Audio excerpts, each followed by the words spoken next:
Product Hunt vient de sortir son classement Golden Kitty Awards de l'année 2023. C'est un classement qui recense les meilleures applications, en tout cas celles qui ont reçu le plus de votes sur l'année 2023. Et j'ai décidé de faire une revue en détail de tout ce classement au global et par catégorie. Allez, c'est parti, on bascule sur l'écran.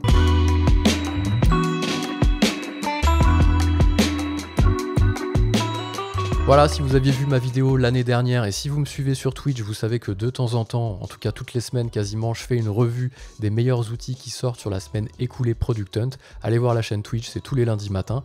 Et chaque année, Product Hunt sort un classement global des meilleures applis de l'année écoulée. Ça s'appelle le Golden Kitty Awards et on va dérouler tout ça ensemble. On va pas rentrer en détail dans chaque catégorie puisque c'est un classement qui est fait au global. On voit déjà le vainqueur ici, hein, pas de surprise. Mais c'est aussi un classement qui est fait par catégorie et il y a certaines catégories malheureusement sur lesquelles je n'apporte aucune valeur, je n'ai aucune connaissance, donc on passera rapidement dessus.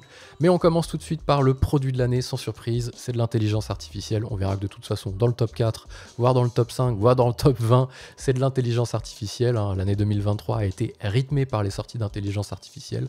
Donc le grand vainqueur c'est GPT-4, le modèle d'OpenAI qui vient remplacer GPT 3.5 qu'on a eu pas mal de temps au début de l'année. Et bien rapidement on a basculé sur GPT-4 et c'est vrai que c'est le jour et la nuit, donc sans surprise le grand vainqueur. Et donc c'est aussi cet outil là qui permet à plein de logiciels d'être boostés à l'intelligence artificielle grâce à l'API d'OpenAI. Donc vous avez plein d'outils qui sont brandés intelligence artificielle, mais derrière ce qu'il faut savoir c'est qu'il y a GPT-4. Ensuite sur le podium entre guillemets, donc dans le top 4 on a Arcmax, Notion AI et Gemini. Sans surprise, ceux-là aussi c'est de l'intelligence artificielle. Arcmax c'est la branche intelligence artificielle du navigateur Arc Browser. Je ne vous ferai pas l'affront de vous répéter et de vous redire ce qu'est Arc Browser. Vous connaissez à mon avis, c'est le navigateur que je suis en train d'utiliser, qui est en train de sortir sur Windows et qui est tout simplement incroyable. Notion et AI, je vous ferai pas l'affront non plus de vous dire ce qu'est Notion. Bah là, Notion AI, c'est la branche intelligence artificielle directement intégrée à Notion. Et Gemini, peut-être que vous ne l'aviez pas suivi, mais c'est le concurrent que Google a sorti pour concurrencer GPT-4. C'est le modèle d'intelligence artificielle de Google. Donc les 4 premiers outils que l'on a cette année, en tout cas les plus plébiscités, on va faire des petites précisions sur comment ce classement est fait.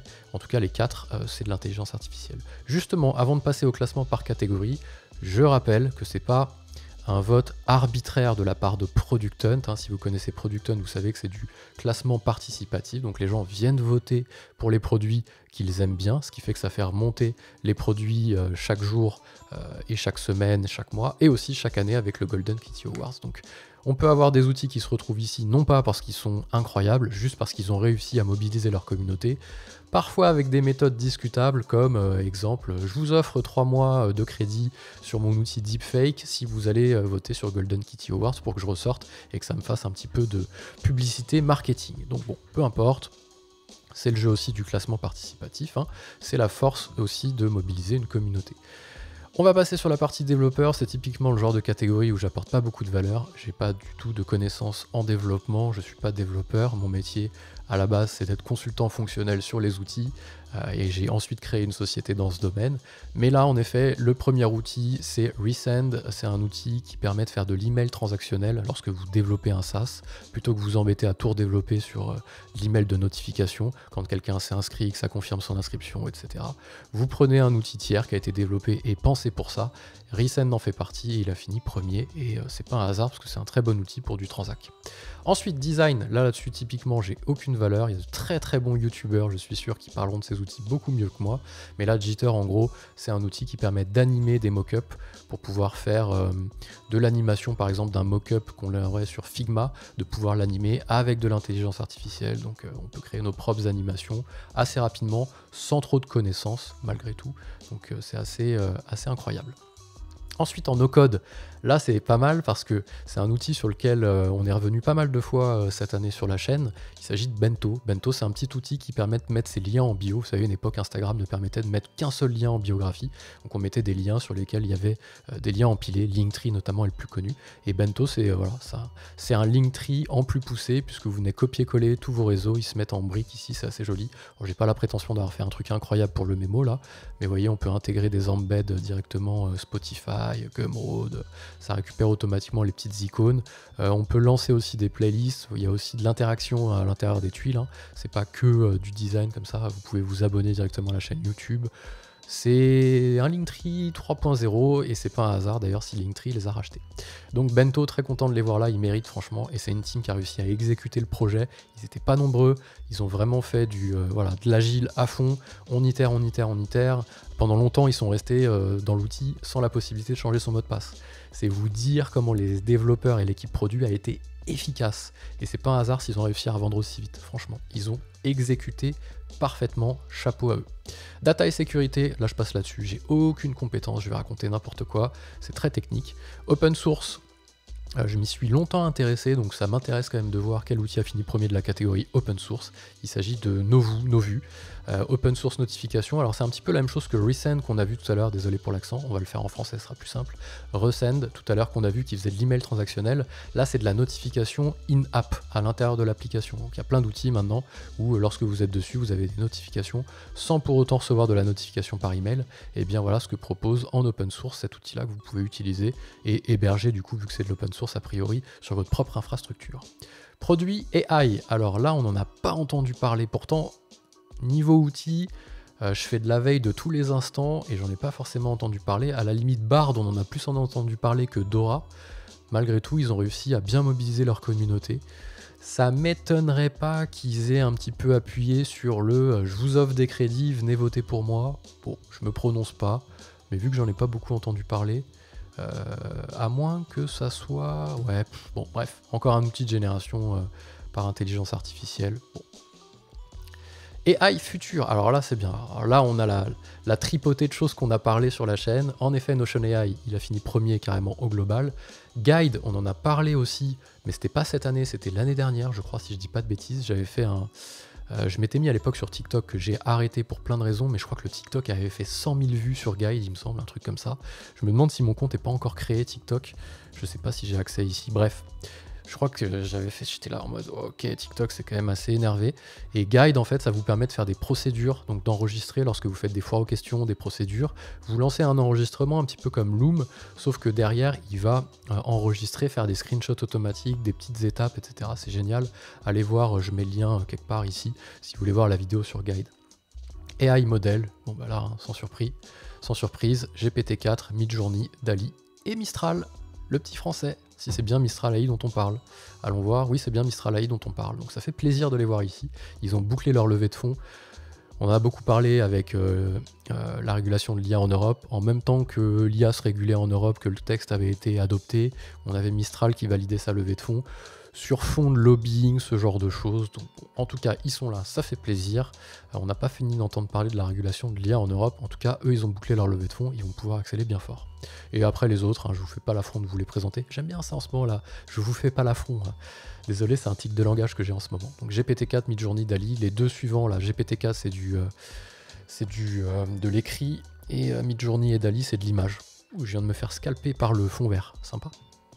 Ensuite, infrastructure, aucune valeur ajoutée à parler d'infrastructure ici. Il y en a qui le font bien mieux que moi. Ici, Finance Tech, par contre, étonnamment, j'en ai pas entendu parler. Software Driving Banking and Growth Capital for Startup. Voilà, ok, c'est Conto, mais aux États-Unis, quoi, en gros. C'est pour ça qu'on n'en a pas beaucoup entendu parler, parce que bah, nous, c'est beaucoup réglementé en Europe et en France. Et du coup, je pense que ça n'a pas atteint notre marché au point d'en entendre parler, en fait. Donc, ça doit être un compte bancaire en ligne, ou alors un agrégateur de... Ah, c'est un peu un Agicap, peut-être.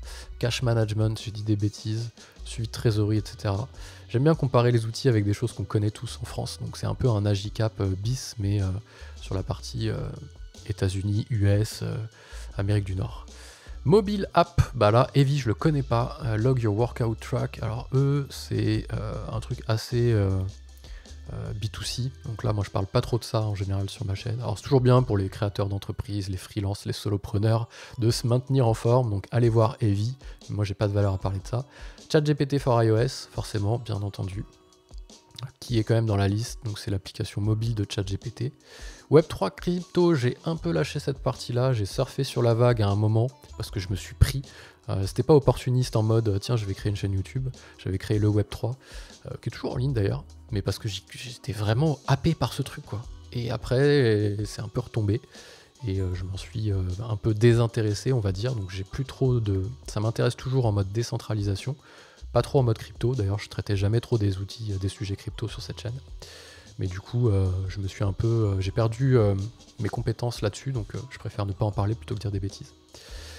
Personal Productivity, Ept et Base. Alors ça, je comprends pas. Les outils qui finissent premier de leur catégorie, dont on n'a pas entendu parler de l'année, alors soit je suis passé à côté parce que j'avais pas encore mis en place cette partie où je faisais de la veille chaque semaine.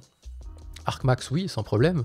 Tescade, oui, génération de tâches et de notes et de mind map, ça oui, on l'a même traité dans une actu de la semaine. Mais le reste, bon, allez voir ce que ça fait, hein. Ça peut être intéressant, on va checker un petit peu. C'est du mind mapping, voilà, en effet. Donc on a Obsidian et maintenant on a Eptabase qui lui a l'air aussi d'avoir du deep learning à l'intérieur. Donc ça c'est des outils moi dont je reste très très très éloigné volontairement parce que je sais que si je mets le doigt dedans c'est tellement puissant que ça va me overthinking et je vais faire que ça, le paramétrer et ça va me bouffer toute mon énergie. Donc moi les notes c'est sur Apple Notes et fin de jeu quoi. Arcmax, ben voilà, hein, hyper puissant, bien entendu, c'est de l'intelligence artificielle intégrée dans le navigateur. Ici, préférence dans Arc, vous avez Arcmax, donc vous avez la possibilité de faire une petite recherche sur une page sur laquelle vous êtes, une petite preview de 5 secondes qui vous fait un résumé de l'hyperlien sur lequel vous passez avec votre souris. J'ai désactivé pas mal de choses, parce que bon, parfois, je m'en sers pas trop. Renommer les onglets, renommer les téléchargements, et une barre de commande avec ChatGPT à l'intérieur. Voilà, donc ça m'étonne pas qu'il soit dans la liste ici. Productivity for Teams cette fois-ci, donc là c'est plus la productivité personnelle, le développement personnel, c'est vraiment pour les équipes. Donc FuseBase, je connais pas trop, je sais que c'est connu, mais Client Collaboration Platform for Professional Services. Alors si on en a parlé de ça, c'est un petit peu l'équivalent d'un clap où vous allez pouvoir, ça c'est pas si mal en vrai, hein, vous allez pouvoir avoir un portail global. Et ça répond à un vrai besoin parce que lorsque vous vendez des prestations de service avec un client, vous avez besoin d'un espace où vous mettez les replays des réunions, la to-do list, les logos, etc., etc. Et en fait, ça, vous avez tout à l'intérieur. Donc moi, en général, enfin les gens en général créent des pages Notion partagées et mettez ça à l'intérieur. C'est peut-être un peu overkill parce que ça concerne quand même pas mal les freelances, cette partie-là. J'ai peur que ça rajoute encore de la friction. C'est censé en enlever, j'ai peur que ça en rajoute. Regardez, ça m'a l'air un peu lourd. À voir, peut-être plus pour les agences que les freelances, mais ça peut être intéressant si vous cherchez un espace à partager, que vous êtes en freelance ou solopreneur et que vous cherchez un espace et que vous vendez du service et que vous cherchez un espace. Bon bah il y avait la solution traditionnelle qui était une page Notion partagée. Désormais il y a FuseBase qui permet de le faire.